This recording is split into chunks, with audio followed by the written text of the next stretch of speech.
লাখো লাখো শুকরিয়া আমার মালিকের দরবারে, যিনি আপনার আমার সৃষ্টিকর্তা।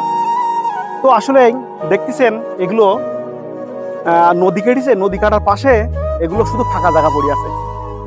তো কিছু থেকে ঘোরাও, শুধু ফাঁকা জায়গা পড়ে আছে। তো আসলে এই যে রোদ, এত রোদ, সেই রোদের কথা মুখে বলা যাবে না। আপনি যদি কোথাও যান এই রোদের ভিতরে এমন এক জায়গা আছে যে ওইখানে যদি দুটো গাছ লাগাই দেন, ওইখানে দুটো পাখি বসতে পারবে। আর ওই পাখি যদি বসতে পারে, মরে যাওয়ার পরেও আপনার ওইটা কিন্তু সওয়াব লেখা হবে।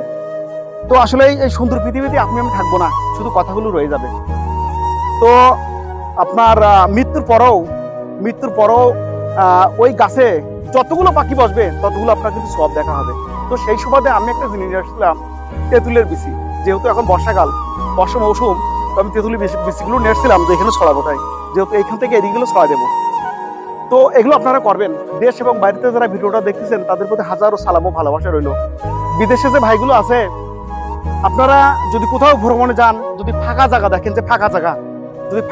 দেখেন, সেখানে একটা গাছ লাগা আসবেন, ওটা আপনার স্মৃতি হয়েই থাকবে। আর আপনি বাড়ি বসে ওটা স্মৃতিস্বরূপ আপনি দেখতে পাবেন।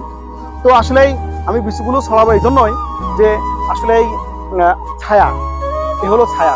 যেমন বাপমা বটবৃক্ষ, তেমনি হলো পশু পাখির জন্য আমি একটা মানে উদাহরণস্বরূপ এও একটা ছায়া। রহমত হলো আল্লাহর, তাছাড়া কিছু না। তো আমরা এগুলো ছড়াবো, যেহেতু এমতো পুরোটাই ছড়াবো। আমরা পুরোটাই ছড়াই দেবো। মানে এগুলো এখন বর্ষাকাল, তো এগুলো বেঁচে যাবে, ইনশাল্লাহ বেঁচে যাবেই। আপনারা বাদশা জুলকারনাইনের কথা শুনছিলেন। বাদশা জুলকারনাইন এত সম্পদ আল্লাহ তাআলা দান করেছে যে আসলে উনার সম্পদের আরঞ্চের চাবিগুলো উঠি বইতো। আরঞ্চের যে চাবি ছিল, ওই চাবিগুলো উঠি বইতো। তো উনি মৃত্যুর পরে একটা কথা বলছিল যে আমার লাশ যখন নিয়ে যাবা তখন ধরো ডাক্তারে ধরে। কফিনের মানে খাটিয়ার 4x4 ডাক্তার জন্য থাকে, এই জন্যই থাকে যে ডাক্তার আমার বাঁচাতে পারেনি।